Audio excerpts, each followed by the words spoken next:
I will go slowly as I Please. can make it comprehensible. But bear in mind, anything that I don't manage to explain to you from this is going on my YouTube playlist. So I'll give you this.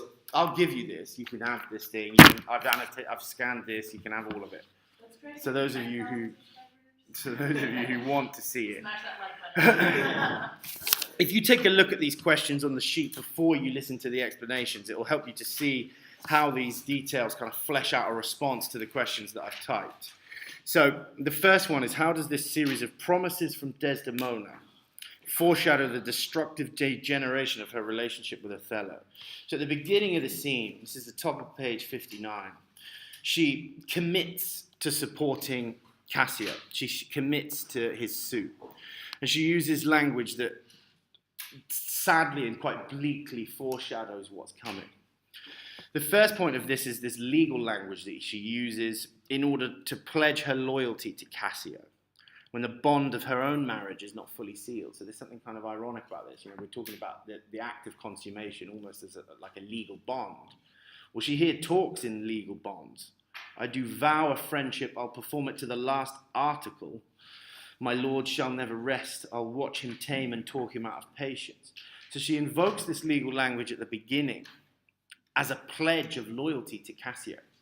So there seems to be something almost more solid about her pledge to Cassio than there is her marriage to Othello. She then says, my lord shall never rest.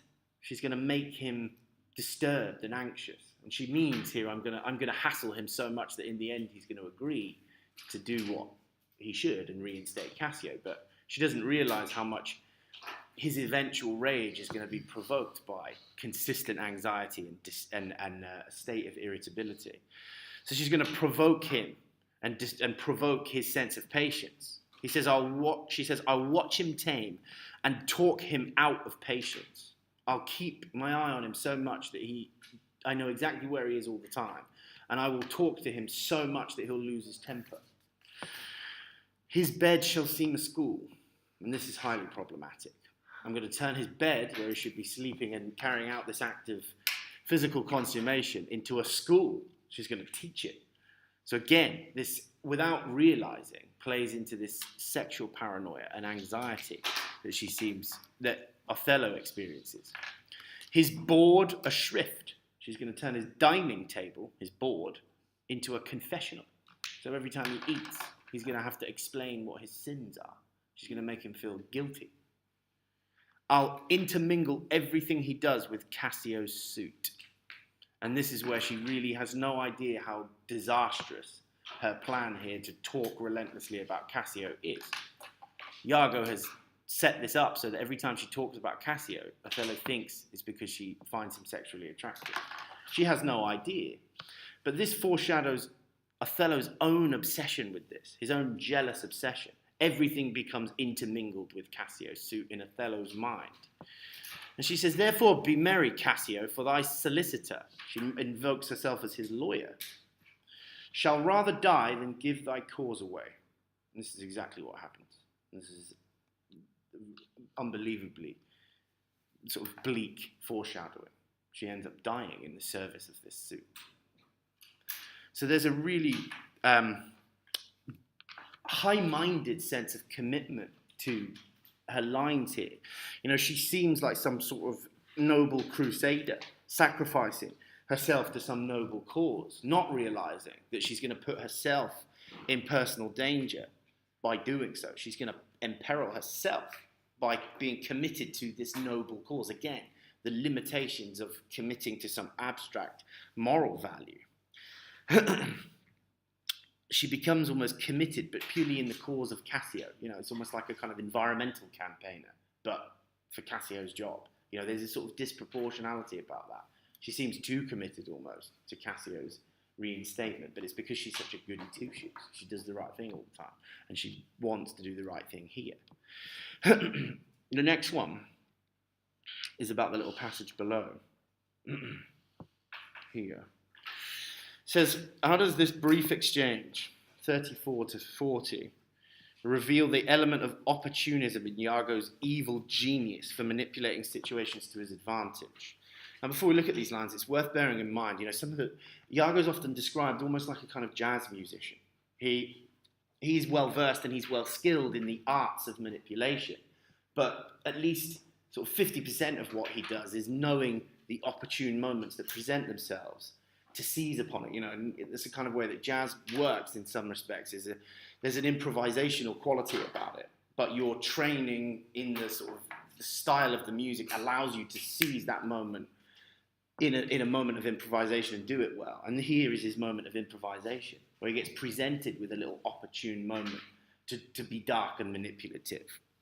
Desdemona says, as Cassio leaves, well, do your discretion to him. Do what you think is right, she says to Cassio, just as he walks off stage. And Iago sees it and immediately thinks, I can use this. And he says, I like not that. And he says it just loud enough for Othello to hear. So he just hears her exchange some words with Cassio and he thinks, right, perfect. And he immediately seizes on that chance to provoke Othello's doubt. All she said to him is, do your discretion. Do what you think is right. But Iago's going to make this the basis of Othello's paranoia, as if he's just heard her say something kind of salacious and sexual to him and convince Othello that that is the case. And he immediately responds, what dost thou say? Nothing, my lord, or if I know not what. He doesn't know what it is, but if he has heard something, he's not going to tell him. So he provokes his curiosity by not actually revealing what it is that he thinks he's seen. So he's seen something, he says, but he doesn't tell you what it is. So if you think about that, when someone sort of says to you, oh, I've got a secret, and you think, what is it? And they won't tell you. The curiosity is inspired by someone holding back knowledge. And that's exactly what Iago does to Othello. He says, or if I know not what. And then Othello is just left to think, okay, well, what the hell is it? And we know this. When you don't have information, you are drawn to it out of an act of curiosity. And he finishes this exchange with these lines, Iago. Cassio, my lord, no, sure, I cannot think it that he would steal away so guilty like seeing your coming. It can't be Cassio, because he wouldn't have looked so guilty if you were arriving. But of course it is Cassio. And so what Othello now believes is that Cassio has walked away looking guilty, like he's done something wrong. Whilst Iago at the same time appears to be claiming that he's looking out for Cassio. He's doing something for him. Now, it wouldn't be Cassio that would look so terrible and guilty.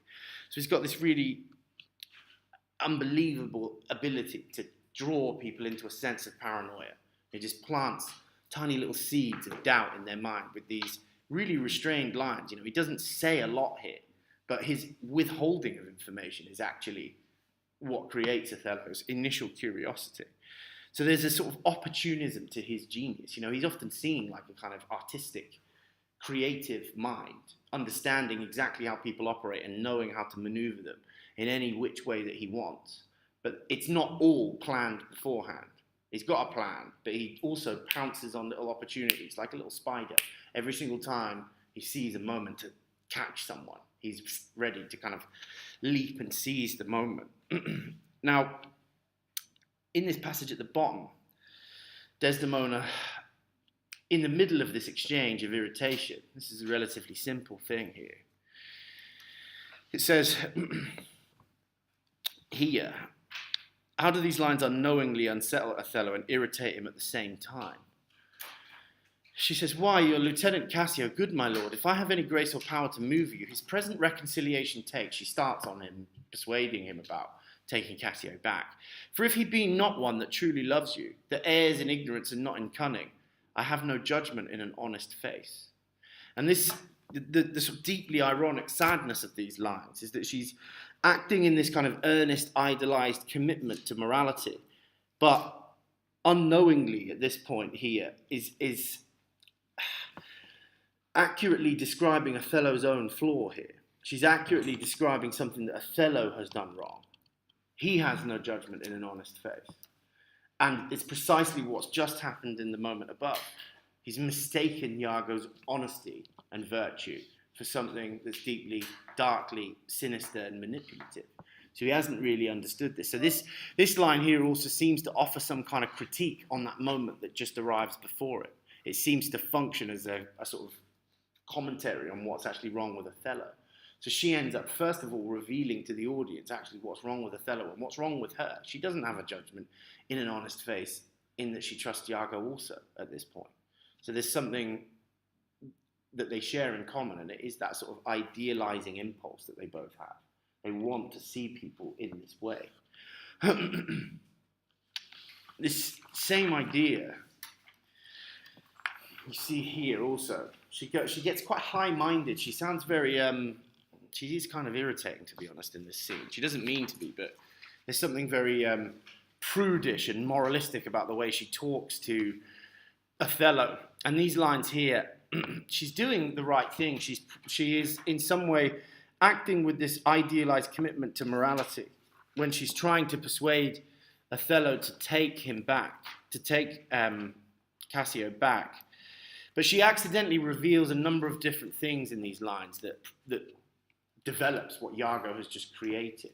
So she says, Michael Cassio, that came a-wooing with you, and so many a time when I have spoken of you dispraisingly, have taken your part, to have so much to do to bring him in, by Our Lady I could do much. Now, what she does here without intending to is she uses 3 sexual innuendos. Michael Cassio accompanies Othello when he is wooing Desdemona in their initial coming together. And so what that seems to suggest is that he knows all about the things that Desdemona finds sort of sexually appealing. He was there when Othello courted her. Taking your part, obviously, it has a fairly obvious sexual connotation here of being in your place in the marital bed when he himself hasn't yet. That taking his part in the act of sexuality and bring him in also. All 3 of these lines have this sexual connotation that she doesn't realize she's even using because she's such a goody two-shoes. But also she accidentally kind of reveals that she's spoken of him negatively. She's spoken of him dispraisingly to Cassio. You know, if you imagine this, you know, this is like your partner kind of sticking up for a better looking, younger, richer, more attractive friend that you happen to have, you know, and revealing that they've been moaning about you to them. Othello, this promotes Othello's anxiety. He already feels sort of inferior in relation to Cassio. And what this reveals is not only that he's being compared to someone superior to him on all of the material counts, but that she's actually been moaning to him. She's been moaning to Cassio about Othello. So this exacerbates his anxiety. It provokes the anxiety as she's been critical of him to his handsome, younger, richer, better-looking friend.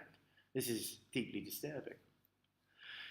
So we've got this accidental provocation of his anxiety in these early lines, which by the end of the scene, he's in this kind of almost simmering fit of rage. And in the next scene, he kind of blacks out. He's so angry and goes almost in an epileptic sort of unconsciousness. He loses conscious control. So this whole scene is Iago masterfully manipulating Othello's emotional state so that he loses his emotional composure and becomes this sort of almost like a volcanic eruption of uncontrollable rage. And that's exactly what he wants. Does the fit have any symbolic importance? Yeah, I think it is supposed to embody that sense of the erring barbarian. He's this impulsive, wild, uncivilized black man. And the behavior confirms the stereotype. But it's because Iago has created the stereotype, not because it existed beforehand.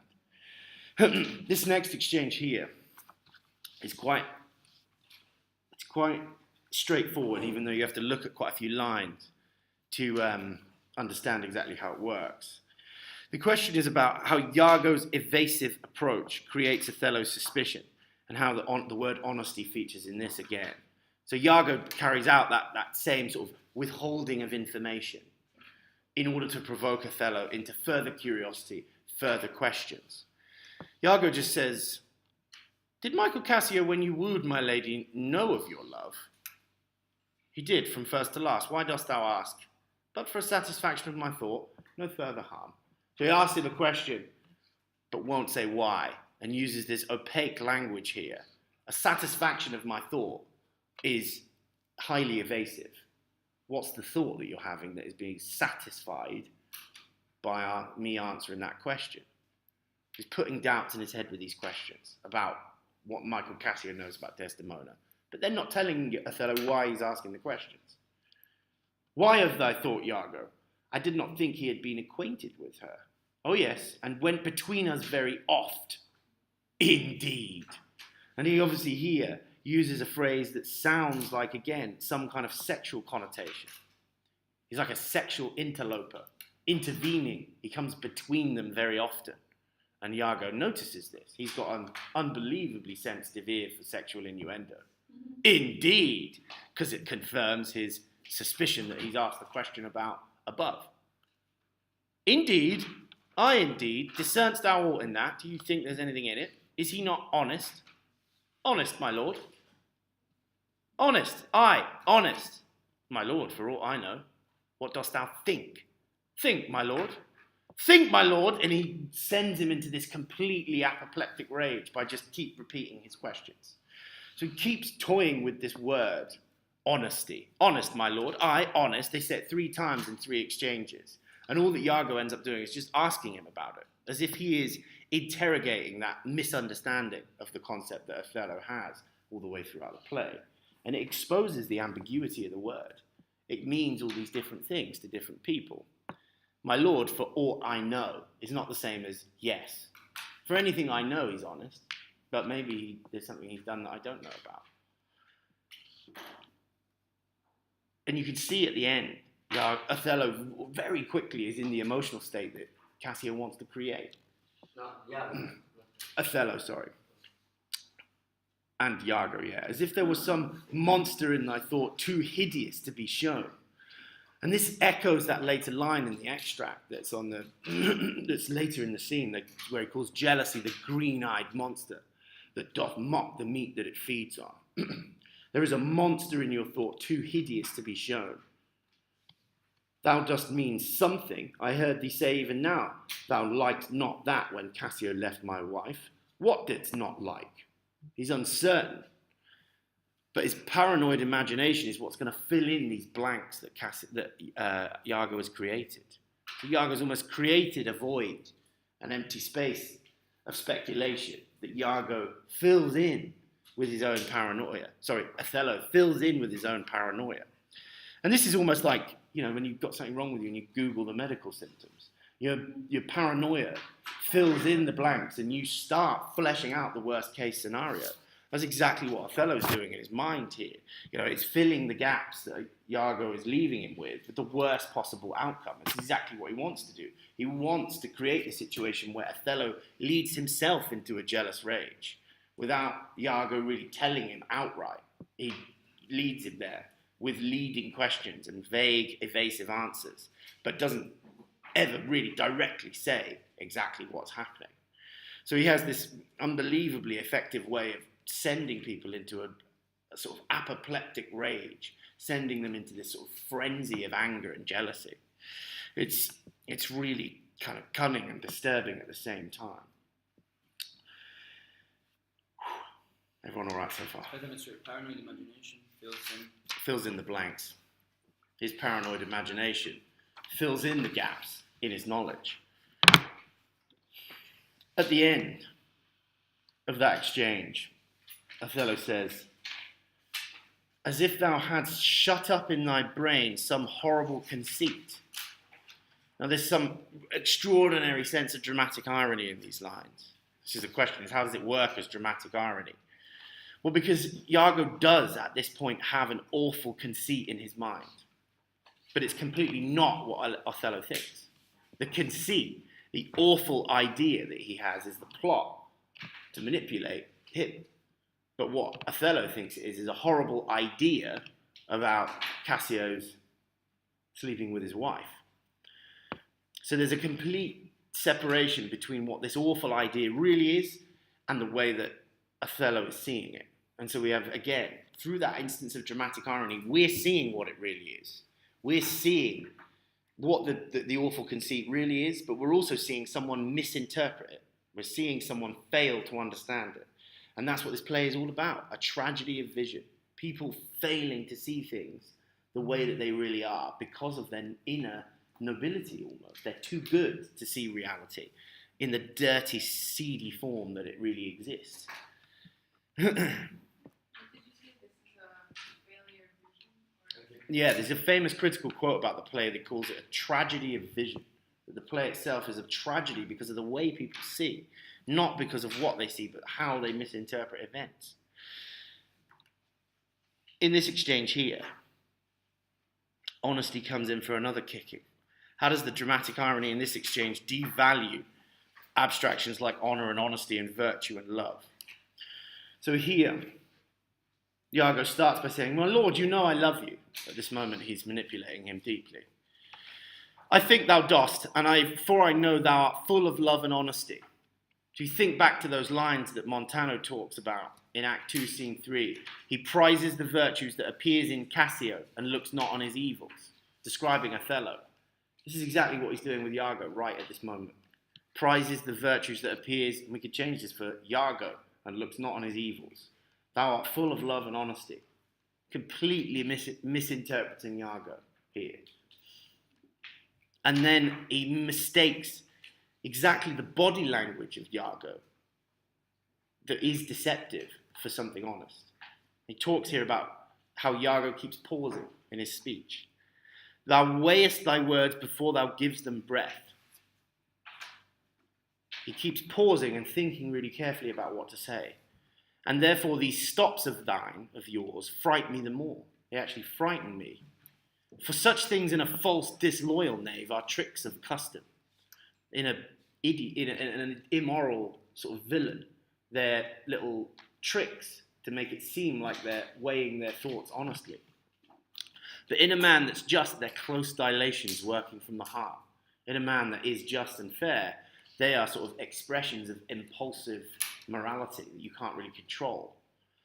So this pausing, weighing thy words before thou givest them breath, which he does here, where he says, where is that line? I don't remember where it is now, with the ellipsis. Where he pauses and gives them breath Page 59. here. Or if I know not what, there, in that line. That's what he's talking about here. Thou weighest thy words before thou givest them breath. Now that is a sign of manipulation, actually.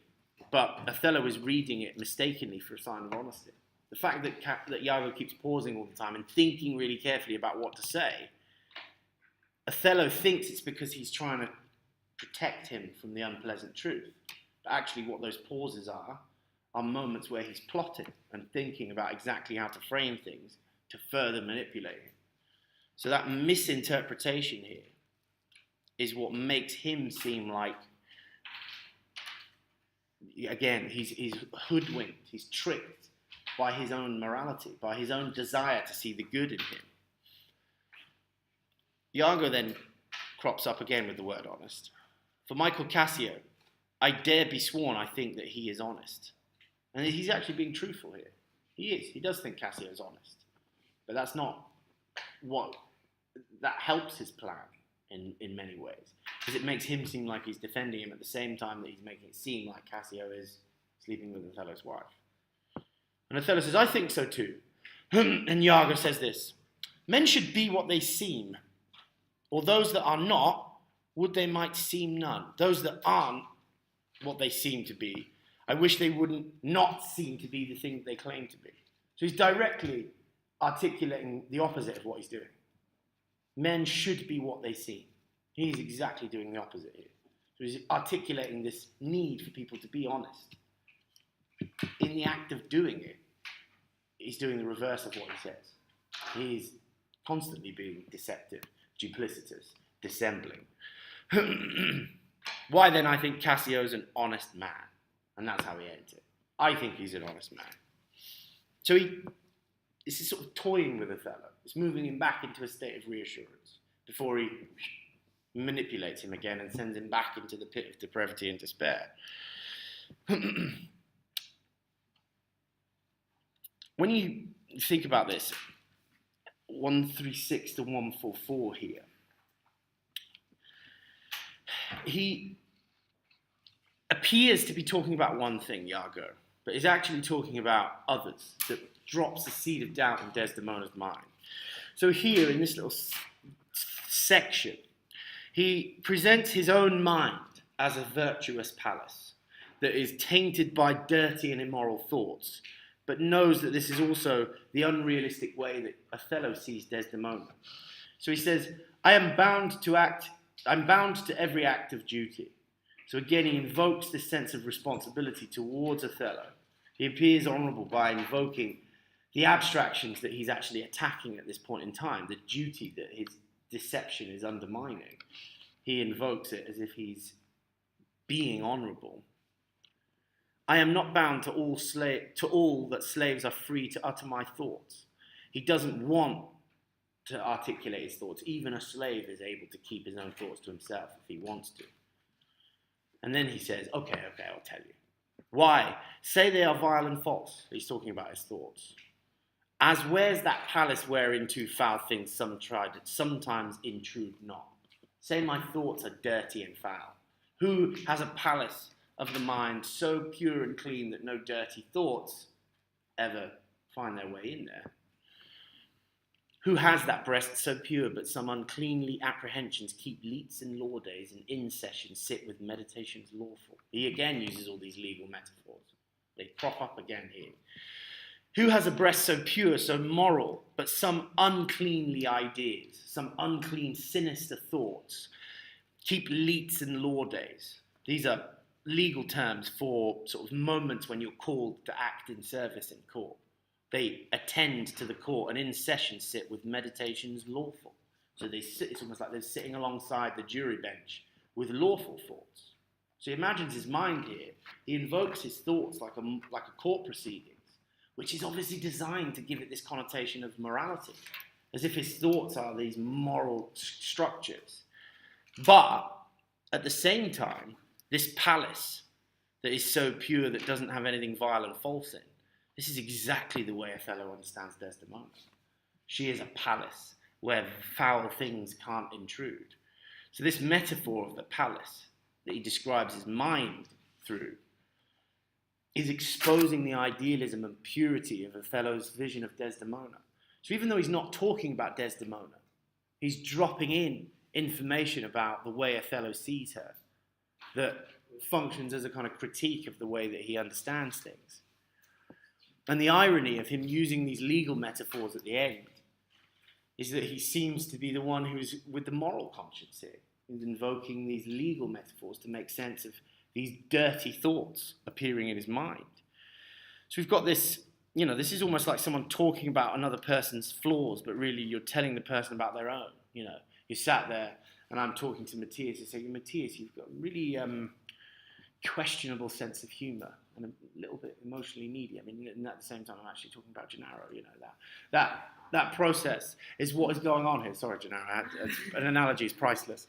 That's exactly what Iago's doing here. He seems to be talking about his own mind, but really what he's talking about is Othello's understanding of Desdemona and the way that that's going to play into his hands. If he believes her to be this unrealistically pure palace, then the minute I make him believe that some false, vile thing has intruded in it, his brain's going to explode because he can't tolerate this level of violation of his abstract thinking. Isn't it also a bit hypocritical because he says that your body is your mind is a garden and so you can control everything that happens, but here he's saying that he can't control. Absolutely, of course. He's invoking himself here as this sort of uncontrollably moral person.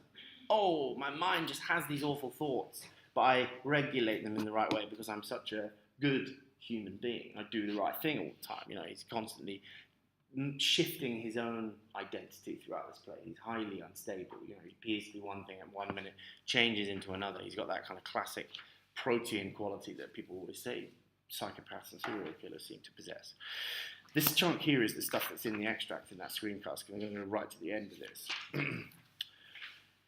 Othello goes into a serious sort of expression of rage and jealousy.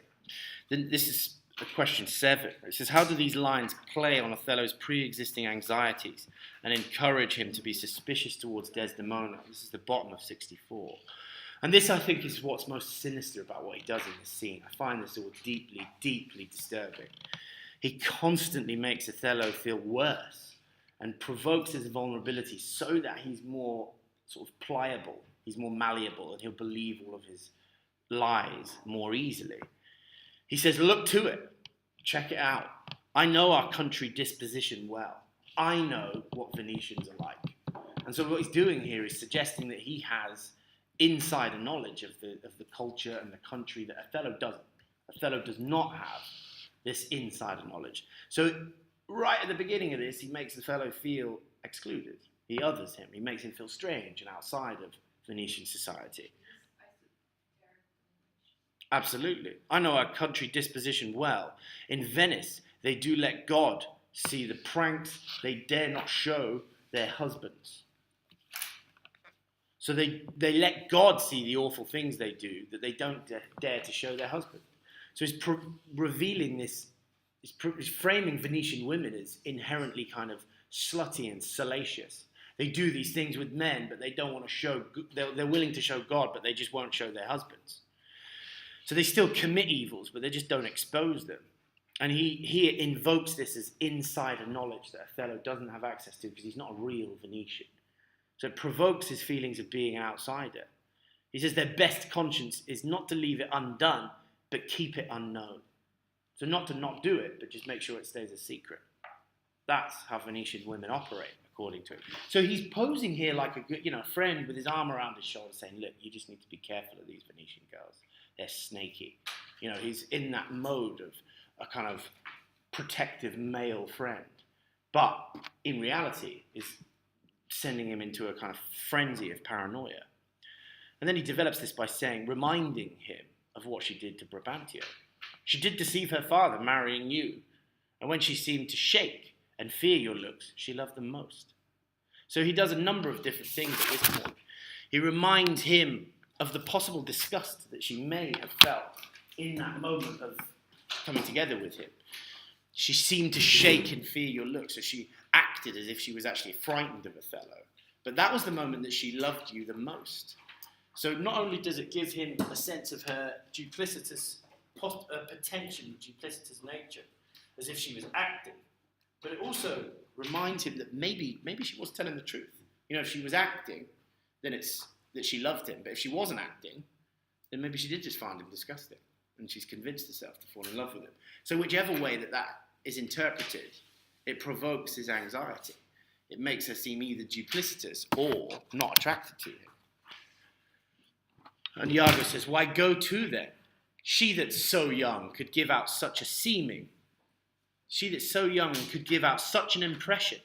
And this image here is of using a very finely meshed fabric to blindfold her father, to seal her father's eyes up close as oak, as if the mesh in the fibre is deeply tight and you can't see through it at all.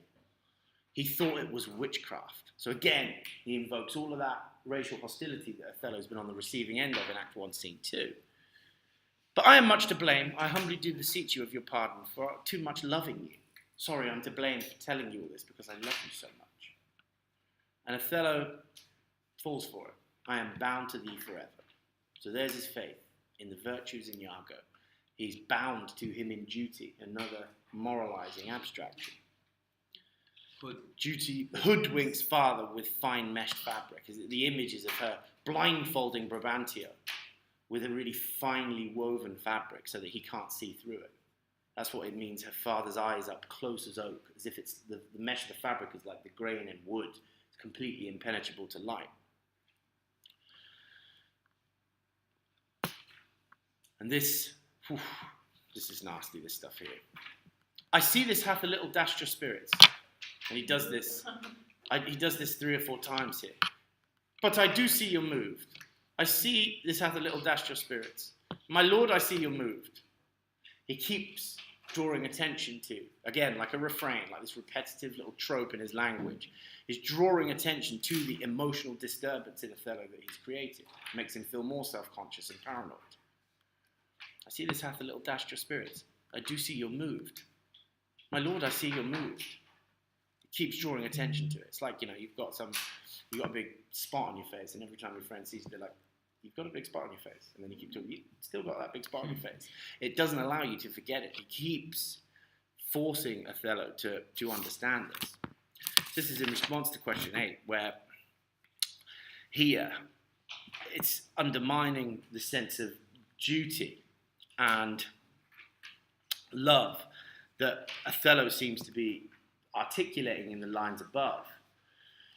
He says, I hope you will consider what I spoke comes from your love, from love of you. The reason I've just told you this is because I love you so much. But I do see you're moved, but at the same time he's drawing attention to the disturbance that he's created.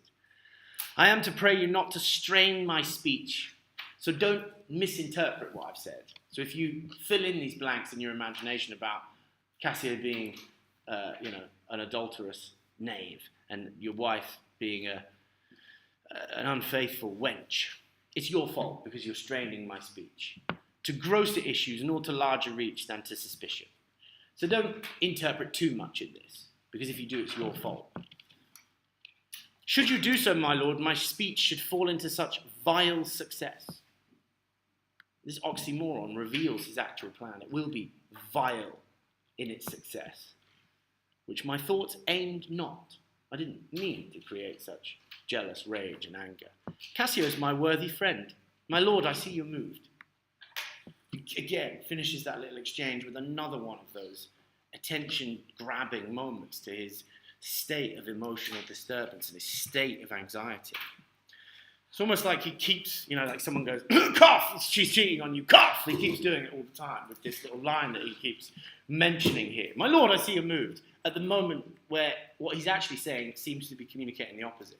He's like, I think she's a really good wife, and you, I'm doing everything out of love for you. She's cheating on you.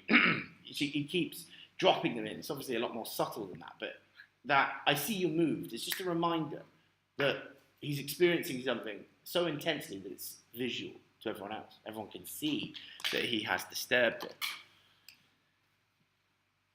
How does Iago manipulate Othello's pre-existing anxieties in these lines? Well, this is also pretty dark.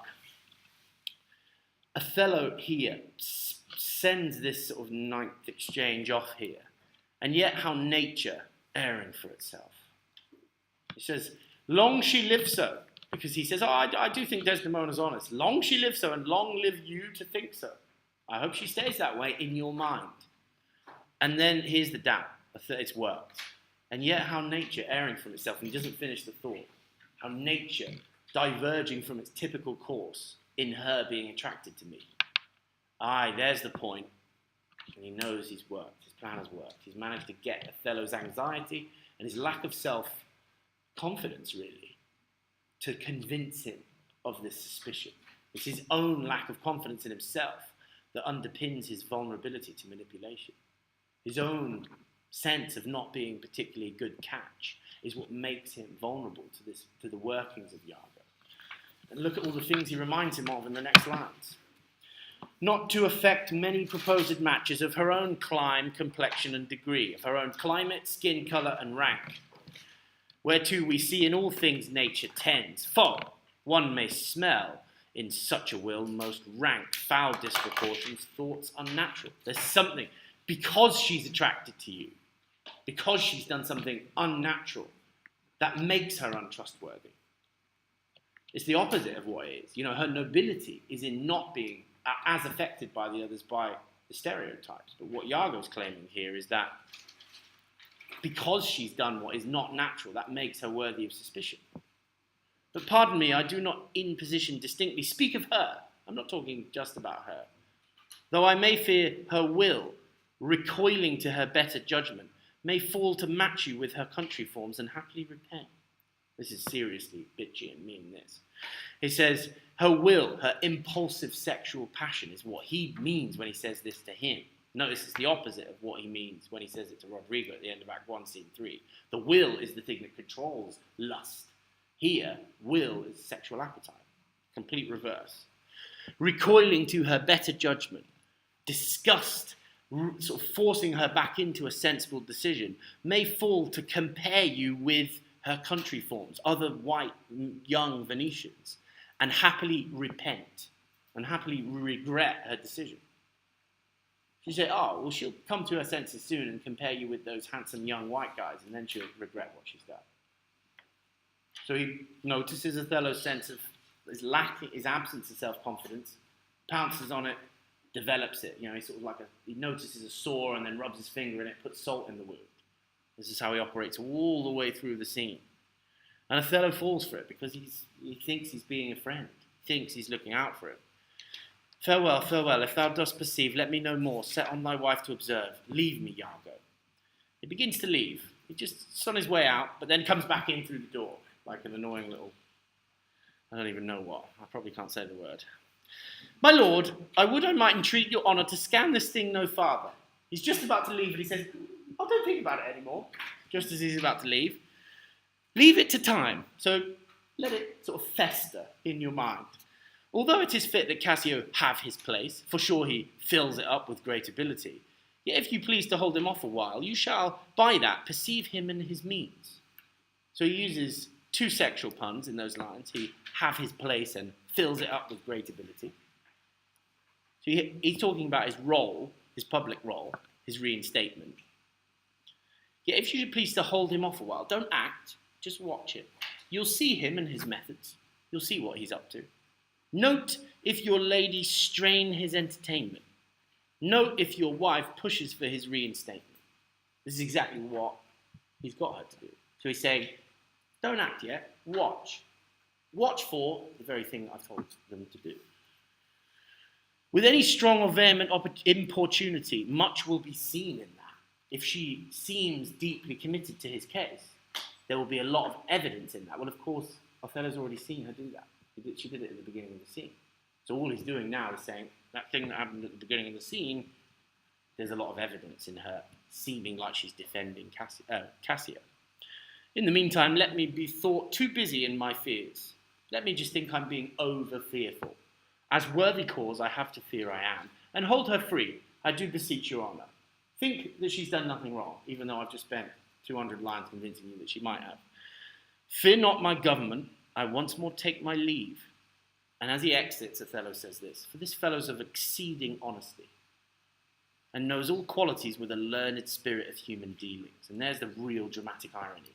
He sees him as exceedingly honest in his version of honesty, the honourable version of honesty.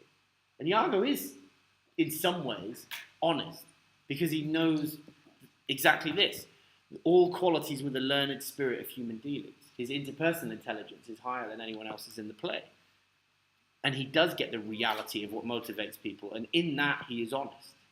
But he's anything but truthful. He's the reverse of that. So we have this, again, this enormous moment of dramatic irony, where Othello is shown to be misinterpreting everything, completely misunderstanding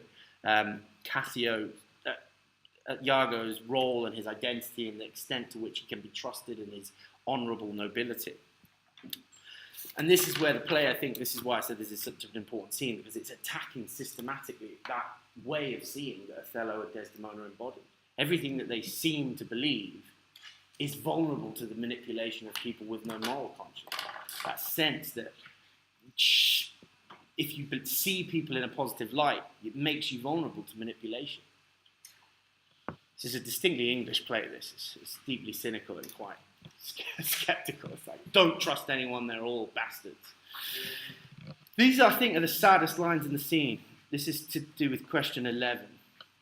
These are really sad. What does this extended metaphor of hawking reveal about the nature of Othello's anxiety? He uses this metaphor of a hawk, and there's something these crop up a lot in Shakespeare's plays. Capturing prey using a predatory bird that had been trained and tamed, like on the arm. And this is what he imagines and invokes Desdemona as. If I do prove her haggard, which means untamed, a hawk or a falcon that would fly off without coming back to the hunter. Obviously, it's about his paranoia about not being able to control her sexual appetite. This is right at the bottom of the page.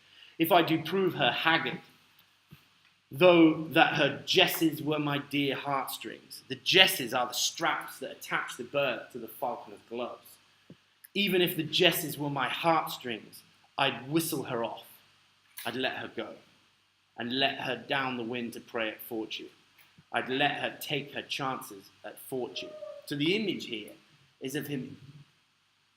If he proves that he can't tame her, he would just cut her loose. To fly like a wild, untamed animal. Notice the animal imagery crops up again when we're talking about paranoia. No, he here ends up killing her. He does the opposite of what he says here. He won't cut her loose and let her take her chances in the world. It is purely to... He can't bear this idea that she will be freer. And then here... Why does he say this? Because he thinks he wants to let her loose and let her go. He thinks he wants to free her.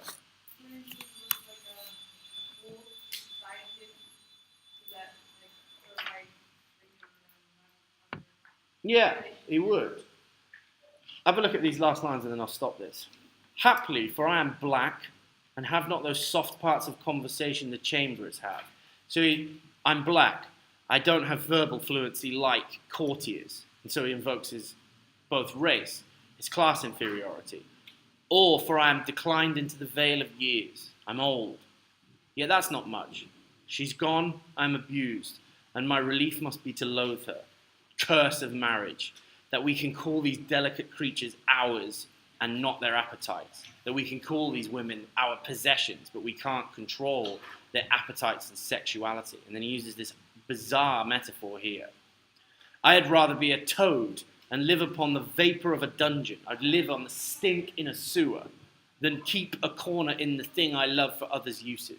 She has this very materialistic view of Desdemona here. I would have than keep a corner in my possession that I love for other people to use. It's almost like she's a kind of place to park your bike or something. You know, I wouldn't keep a little bike rack there for people to just park their bike wherever they want. He would rather be a toad living on the stench of a sewer than to be sort of looking after something that other people use. So he has this deeply materialistic view of the control of her. Yet it is the plague to great ones. He manages to convince himself that it's because of his status. This is what happens. Prerogatived are they less than the base. 'Tis destiny unshunnable like death. Even then this forked plague is fated to us when we do quicken. Forked plague is the cuckold horns. The horns that signify that someone is cheating on you as a husband here. And here, there's this suggestion here that the forked plague is fated to us when we do quicken, when we ourselves are sort of intensified in our own sexual passion. So the minute that we get sexually excited, we're destined to be cheated on. And it's particularly people of high status that are vulnerable to this manipulation. So there's a sort of selective interpretation of this paranoia that he's managed to carry out here. But you can see here how he's internalized all of those stereotypes, all of that racial animosity, all of that sense of hostility that he's on the receiving end of. Well, here it all is, and it's what makes him vulnerable to this manipulation. He believes he's a poor choice because he's listened to what everyone said about him. He's listened to all this negativity that has followed him around everywhere he's gone, in spite of everything that he's done for Venice as a military commander. Oof. That leaves me with the small matter of 10 of those little bits of text to do.